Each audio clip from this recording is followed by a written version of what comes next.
আগের ভিডিওতে আপনারা দেখেছেন যে কোরআনে নাম এসছে এমন একজন সাহাবী যে 4 নাম্বার সাহাবা ইসলাম গ্রহণ করেছে, অর্থাৎ জায়েদ ইবনে হারিথা আল কলবি।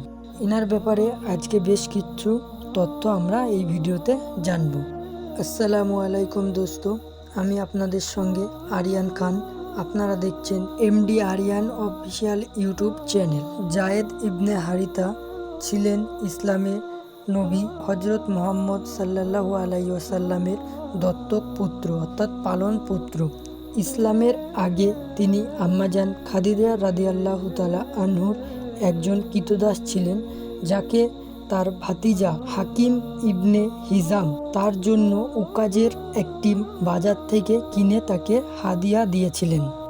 আপনি যদি আমাদের পার্ট 1 ভিডিওটি না দেখে থাকেন তাহলে নিচে দেওয়া ভিডিওটিতে দেখে আসতে পারেন।